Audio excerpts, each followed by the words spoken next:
Yo tout le monde, ici c'est Chris d'Iconic et vous regardez le 75e épisode du Lifestyle Décodeur.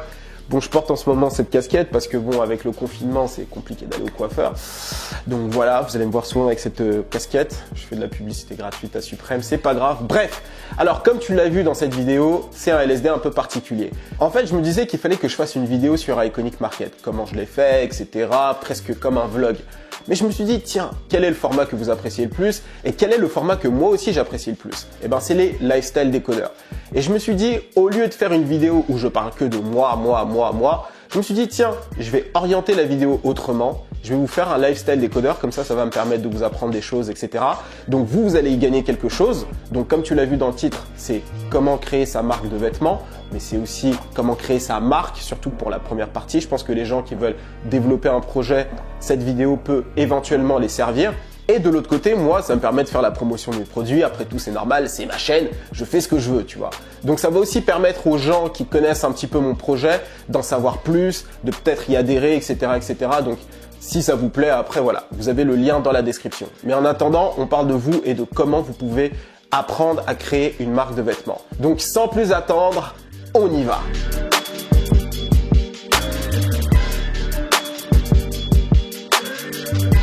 Tout d'abord, créer l'ADN de marque. Selon moi, c'est la chose la plus importante. Et dans l'ADN de marque, qu'est-ce que l'on a? Les valeurs, la mission, à qui est-ce qu'on s'adresse, la direction artistique, tout ce qui est visuel, etc. Pour Iconic le média, tu as plusieurs valeurs. Et toutes ces valeurs découlent directement du monde du hip-hop. Et dans le hip-hop, il y a l'entrepreneuriat en particulier. Lorsque je te parle de business, lorsque je te parle de marketing autour, toutes les vidéos que je fais sont en général autour du monde du hip-hop, mais aussi par extension le monde du streetwear et de la pop culture. Aussi dans les valeurs, tu as la créativité, le fait que les artistes aujourd'hui n'hésitent surtout pas à être créatifs, à changer le statu quo et surtout à s'amuser. Donc tout ça fait vraiment partie des valeurs d'Iconic. Et je peux continuer comme ça, le fait de se lancer, de ne pas avoir peur, etc. Donc c'est vraiment des valeurs qui me tiennent à cœur à moi en particulier, mais aussi c'est des valeurs que j'ai envie de te diffuser sur les lifestyle décodeurs. Donc voilà pour ce qui est des valeurs. Et ensuite tu as la mission qui est très importante. À chaque intro d'Iconic, tu la vois, apprendre, inspirer et divertir grâce à la culture urbaine, le hip-hop US, etc. Donc ces trois choses-là sont des choses hyper importantes. Tu vas le retrouver dans mes contenus principaux, même dans les produits que je vais vendre, les formations. D'ailleurs, ça va revenir. Il y aura une version 2 de la formation et d'autres rencontres. Donc ça, je t'en parlerai un peu plus tard. Mais pour ce qui est du média en lui-même, c'est quelque chose que tu vas toujours retrouver. Et aussi, bien sûr, à qui est-ce que tu t'adresses? Moi, je m'adresse en particulier aux jeunes fans de hip-hop qui ont de l'ambition, qui aiment kiffer, qui veulent créer des choses aussi par eux-mêmes, etc., etc. Bon, tout ça, je te le dis, je pense que tu l'as compris. Et déjà, le fait de poser toutes ces bases-là va te permettre vraiment de te démarquer par rapport aux autres marques qui vont se lancer. Et pour ce qui est de la mission de Iconic Market, pour revenir à Iconic Market, c'est justement de créer des produits de streetwear qui sont éthiques. Donc pour l'instant, on est sur des t-shirts et des hoodies et qui reflètent un maximum l'audience Iconic. Donc tu vois, c'est un projet qui est parallèle mais qui est directement connecté. Donc une fois que je me suis posé ces bases-là, je suis obligé de suivre ce parcours-là et c'est ça qui va faire en partie ma particularité, ok? Et à ça, si tu ajoutes le fait de viser une communauté qui est plutôt fan de rap US et de streetwear, ça crée encore une autre particularité. Et ainsi de suite et ainsi de suite. Et c'est ça qui va faire qu'à un moment donné, tu vas toucher des gens qui sont spécifiques. On va arrêter de parler de moi pendant 2 secondes. Parlons plutôt de Kith. C'est une marque que j'aime beaucoup. Je vous ai fait un LSD là-dessus. Et je pense que c'est un très bon moyen pour toi de comprendre où je veux en venir. Ronnie Fieg, donc le fondateur de Kith, a clairement dit que sa marque n'était pas faite pour tout le monde. Il n'a pas pour objectif que tous les kids à la cour de récréation portent du Kith. Contrairement par exemple à Nike qui veut absolument équiper tout le monde. Il fait ses produits pour ceux qui veulent se sentir spécial. Ça, il l'a dit souvent dans des interviews. I wanted to build product for people like me who were into like special projects and special product that were limited, you know, so that they could be different. Et à mon avis, le meilleur moyen pour toi de viser les bonnes personnes, c'est de te cibler toi. Oui, toi. Très souvent, lorsque tu vas créer un produit, c'est parce que tu as eu justement un manque à un moment donné et tu t'es dit tiens, ce serait cool d'avoir ce produit pour cette situation. Donc tu dois être toi-même le client de ce que tu as créé. Moi par exemple, ça a été le cas lorsque j'ai créé Iconic. Ma manière de procéder, c'est de me dire parfois ok, si j'avais 22 ans, que j'avais besoin d'informations pour pouvoir me lancer, pour pouvoir me divertir le week-end, bref, quel type de contenu j'aimerais voir sur YouTube? Et c'est de là que j'ai commencé à créer les premiers LSD en me disant que les personnes qui vont regarder le contenu vont être à la fois diverties et vont apprendre des choses pour elles. C'est comme ça que j'ai commencé le contenu. Et pour revenir à l'exemple de Ronnie Fieg avec Kif, ok, je vais souvent le citer dans la vidéo, tu peux beaucoup apprendre de ce gars-là. Ronnie Fieg, lui, fait exactement la même chose. When I sit down and I say like, yo, when I used to open up a box of fresh wallabies, the feeling that gave me is the feeling that I want to have today, which is why I work on that kind of product so I could give that feeling to someone else. Donc voilà, ça c'est un deuxième exemple. En fait, ce qu'il faut que tu dises, c'est qu'une fois que tu as tes valeurs, que tu sais qui tu vas cibler, etc., il faut que tu crées de la substance pour que les gens puissent vraiment connecter avec ta marque. Et la substance aujourd'hui, c'est avec les réseaux sociaux, c'est les shootings, c'est le contenu, des vidéos, des choses comme ça. Tout ce que tu vas faire autour qui va faire qu'à un moment donné, il va y avoir de la substance, les gens vont bien pouvoir t'identifier en tant que marque, à qui est-ce que tu t'adresses et quel type de produit tu veux vendre. Et c'est ça le plus important. Et c'est à partir de là que tu vas pouvoir avancer. Une fois que tu auras défini l'ADN de marque, tu vas pouvoir mettre en place la stratégie de marque. Donc, dans quelle direction tu vas aller, qu'est-ce que tu vas mettre en place pour justement être vu par un certain public.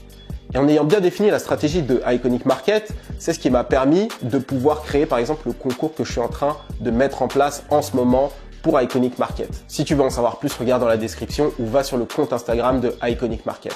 Ça vise en particulier les jeunes créatifs et c'est cohérent en fait avec ma cible. Après attention, rien n'est parfait, surtout lorsque tu es qu'à ton deuxième drop et que tu commences à apprendre un peu le truc. C'est des choses que tu dois mettre en place et que tu dois bien définir dès le départ. Une fois que tu as bien défini la stratégie de marque, là, tu peux passer au produit lui-même. Qu'est-ce que tu veux faire exactement? Et tout ça, bien sûr, tu vas te baser encore une fois sur l'ADN de marque. Quel est le type de client? Quel type de photo tu vas avoir besoin? Et pour ce qui est de Iconic Market, par exemple, c'est directement lié à la chaîne YouTube. Donc, typiquement, ça va être des vêtements streetwear et ça va être en particulier pour les premières pièces des hoodies et des t-shirts.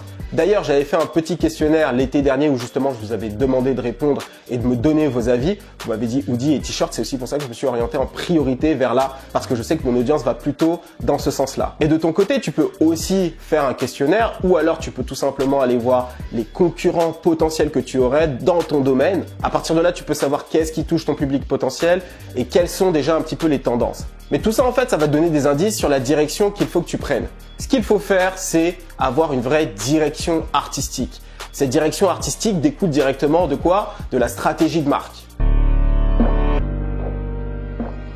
Et la direction artistique, c'est quoi exactement? Le directeur artistique, aussi appelé DA, est le responsable de l'identité artistique. Entre parenthèses, ton, style, genre, fermez la parenthèse, d'une structure culturelle et artistique. Et le directeur artistique en question, il va te créer à la fois le logo, la charte graphique et l'ambiance, comme je l'expliquais, de ta marque en fait. Et là, je vais te faire un bref résumé de ce qu'un directeur artistique peut faire et je vais te montrer un petit peu des petites choses qui peuvent peut-être t'aider. Tout d'abord, tu vas commencer avec un mood board. Là, c'est le mood board d'Iconic. Alors, pour t'expliquer un petit peu, chaque photo représente une idée. Tu vas prendre des marques que tu aimes bien, tu vas prendre des logos que tu aimes bien, tu vas prendre des visuels. Là, comme tu peux le voir, tu as des visuels qui sont inspirés de l'espace, surtout pour la première collection. On a fait pas mal de produits autour de ça.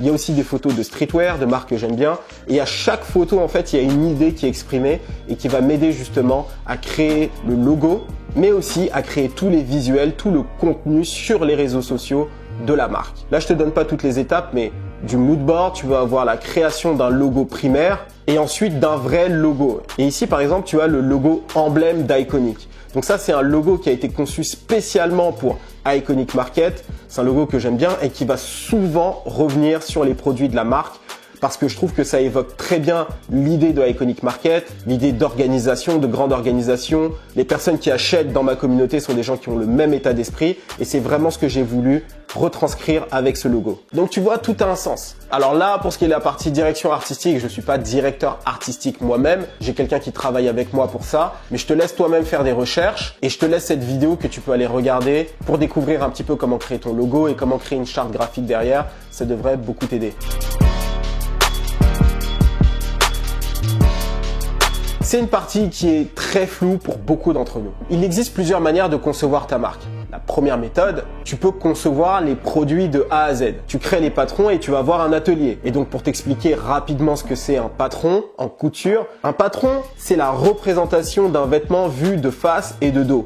C'est en fait toutes les informations nécessaires à l'atelier ou à l'usine pour justement produire le vêtement que tu avais en tête. Donc tu l'as en tête, tu vas le mettre sur papier ou en digital, tu vas aller voir une styliste, une personne qui est apte à te faire des patrons, ou alors toi tu peux aller sur internet et apprendre comment faire les patrons. C'est là que tu vas définir quel type de coupe tu veux pour ton t-shirt, ton hoodie, ta veste, etc. Et aussi quel type de détails graphiques tu aimerais avoir. Donc normalement, si tu as besoin d'une équipe, et ça je te déconseille lorsque tu commences, tu auras besoin à la fois d'une personne apte à te faire les patrons et un graphiste en plus de toi. Donc ça fait quand même beaucoup. Et l'autre inconvénient, surtout si, comme beaucoup, moi en particulier, tu commences avec pas énormément de moyens pour développer cette marque, il y a des clients de l'atelier qui vont demander à produire peut-être 1000, 2000, 3000 pièces, voire beaucoup plus, qui vont être prioritaires. Toi, lorsque tu vas démarrer, sûrement, tu vas vouloir produire peut-être, 100, 200 pièces, gentiment. Il y en a même qui produisent beaucoup moins, 50 pièces. Bref, très peu de produits. Quand tu décides de produire, l'atelier va devoir mettre en pause sa production de 2000, 3000 produits pour produire tes 50 quantités. Donc, clairement, et ce qui est normal, elle va mettre en priorité ses clients qui lui rapportent beaucoup plus d'argent.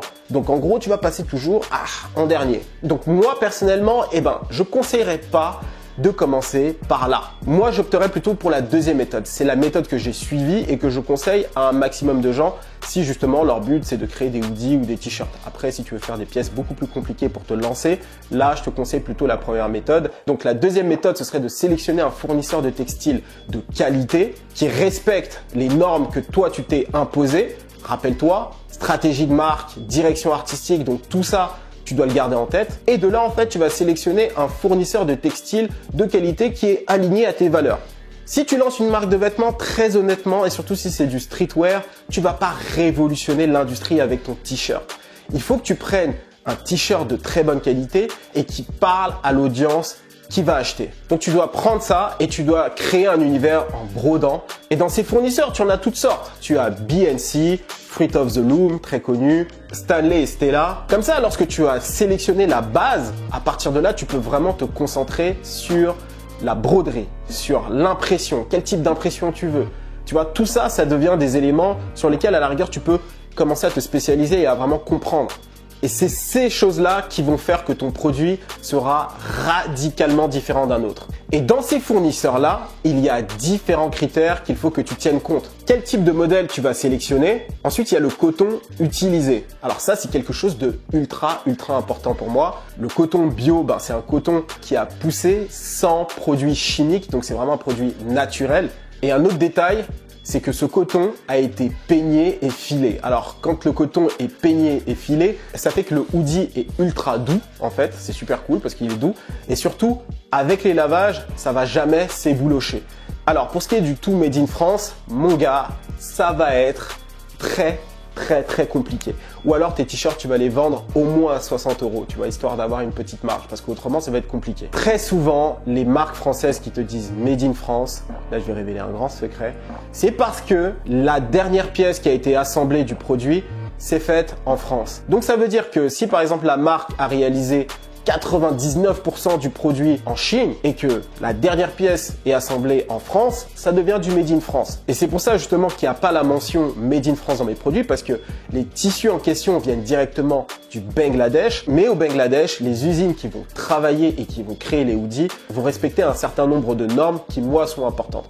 Parce que pour moi, très honnêtement, je m'en fous que le produit soit fait en France ou ailleurs.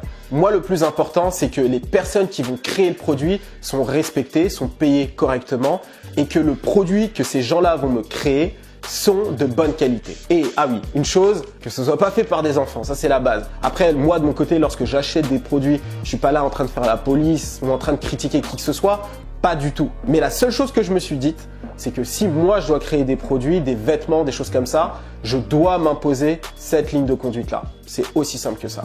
Après, j'ai un iPhone dans les mains, voilà, ça n'a pas été fait par des occidentaux comme moi ou je sais pas qui. Non, mais moi, les produits que je vais créer seront des produits qui sont éthiques. Donc ça, c'est la base de textile. Ça, c'est mon prestataire qui vient de ces pays-là. Mais une fois que justement le textile est créé, il est envoyé dans un atelier en France, en Normandie, où je vais procéder à toute la partie impression numérique et toute la partie broderie. Donc tout ça, c'est fait par contre par un atelier français. Et même pour ce qui est des packaging, c'est éco-responsable. D'ailleurs, c'est dans un papier crafté avec le tampon Iconic Market. D'ailleurs, si tu me suis sur Instagram, je repartage très souvent des photos des gens qui ont reçu donc leur commande avec le tampon Iconic Market. Alors pour ce qui est de la production des produits, si tu veux aller dans les ateliers, les usines, etc., regarde du côté du Portugal ou de la Turquie. Ça, c'est des endroits aussi où ils peuvent te faire des produits qui sont plutôt cool. Pour ce qui est du Portugal, je sais qu'il y a pas mal de choses assez cool au niveau éco-responsable. Donc oui, lorsque tu commences une marque de vêtements, c'est du merch. Les gens aiment beaucoup ce mot-là, merch. Mais c'est la meilleure chose à faire de commencer par du merch. Des marques comme Fubu, Bape ou Supreme ont toutes commencé avec du merch, le merch, le fameux merch. Le plus important, encore une fois, c'est l'ADN de marque. Alors, il y a deux méthodes connues. Soit tu passes par des retailers, donc des détaillants, des magasins, ou alors en direct, par ton magasin ou ton site en ligne. Alors, l'avantage de passer par des retailers. Si tu fais un deal avec la Halle aux vêtements, je ne sais pas si tu as envie de lancer ta marque et passer par la Halle aux vêtements, mais par exemple, et que tu réussis à avoir beaucoup de commandes pour tout leur store, ça peut être un excellent moyen pour toi de faire beaucoup d'argent d'un coup. Par contre, l'inconvénient, c'est que les gens qui vont acheter tes produits vont l'acheter parce qu'ils vont être à la Halle aux vêtements, ils vont voir ton produit, ils vont aimer, ils vont acheter. Mais c'est pas vraiment parce qu'ils auront une attache avec ta marque. Bon, ils peuvent l'avoir l'attache avec ta marque par la suite, mais en général, c'est très dur de l'avoir lorsque tu passes par un retailer dès le départ. Parce qu'encore une fois, l'ADN de marque n'est pas assez retranscrit. Mais tu peux faire beaucoup d'argent. Il y a beaucoup de marques de streetwear dans les années 90 et début des années 2000 qui ont fait beaucoup d'argent comme ça. Je pense notamment à Rocawear ou encore à Fubu ou encore Karl Kani. Aussi, tu peux te retrouver dépendant d'eux. Par exemple, tu as juste un deal avec la Halle aux vêtements et ce deal-là finit par s'arrêter et que tu n'arrives pas à vendre de toi-même, tu peux du jour au lendemain mettre la clé à la porte. Et pour ce qui est du direct, quels sont les avantages ? Alors déjà, tu vas faire beaucoup plus de marge. Ça, c'est un détail que j'ai pas expliqué, mais quand tu passes par un magasin, forcément, le magasin doit gagner de l'argent. Donc, tu peux avoir 40% de plus en termes de pricing. Donc, par exemple, si toi, tu as envie de vendre un produit à 30 € sur lequel tu vas faire une marge, on va dire, de 15 €, eh ben, de leur côté, ils vont peut-être revendre le produit à 45 €, 50 €. Mais lorsque tu es en direct to consumer, eh ben, tu vas contrôler plus facilement ta marge que si tu passais par un magasin. Donc les gens qui vont acheter tes produits déjà vont moins le sentir, ça va être beaucoup moins cher. Et d'ailleurs, je vais reprendre l'exemple de Ronnie Fieg avec Kith qui l'explique très bien. It's either I give access to everyone in the world to be able to buy into the Kith brand, or I go direct to consumer and instead of product costing 40% more, I'm able to price the product at a very decent price for the quality that you're getting.